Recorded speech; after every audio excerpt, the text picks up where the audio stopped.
नमस्कार, प्रणाम। आप लोग को स्वागत है मेरे ब्लॉग्स में। और अभी हम आए हैं जगदम्बा फिल्म्स स्टूडियो जो सिवान जिला में पड़ता है।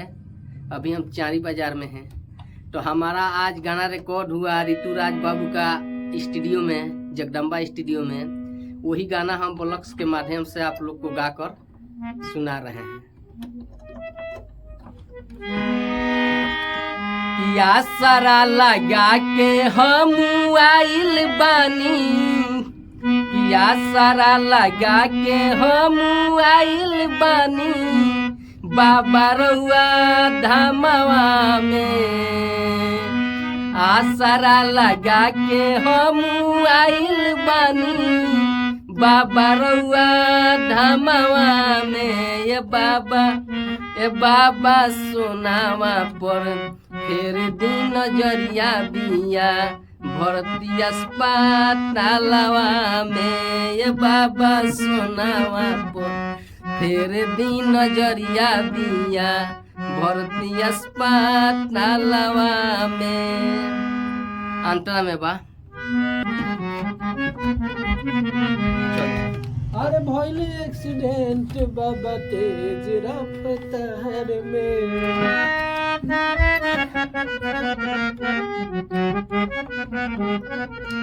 अरे भइल एक्सीडेंट बाबा तेज रफ्तार में। लेके ये सकुटिया पन मरले बिया कार में। बाबा हो अरे भइल एक्सीडेंट बाबा तेज रफ्तार में। लेके ये सकुटिया पन मरले बिया कार में। आ झर झर गिरे लो रे बाबा अब तो रउए भावनवा में। आ झर झर गिरे लो रे बाबा अब तो रउए भावनवा में।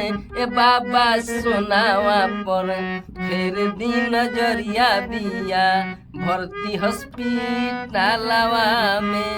ए बाबा सोनावा पर फिर दिन नजरिया बिया भर्ती हॉस्पिटलवा में।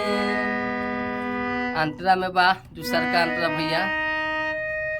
बाबा से लड़का कहता है बाबा हमार सोना ना जी हम तो हम का करें।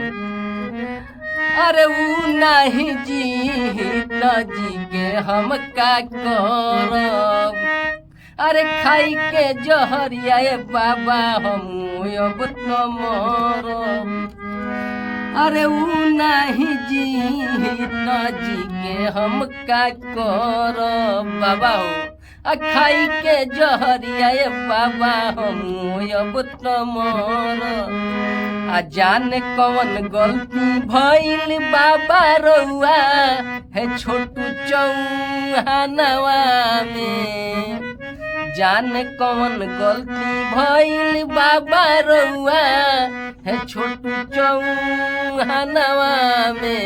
ए बाबा सोनावा पर फिर दिन नजरिया बिया भर्ती अस्पतालवा में। ये बाबा सोनावा पर फिर दिन नजरिया बिया भर्ती अस्पतालवा में।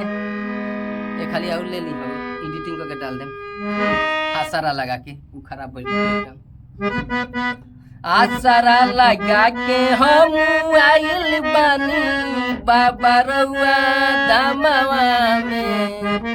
आसरा लगा के हम आइल बानी बाबा रउआ धामवा में। ये बाबा सोनावा पर फिर दिन नजरिया बिया भर्ती अस्पतालवा में। ये बाबा सोनावा पर फिर दिन नजरिया बिया भर्ती अस्पतालवा में।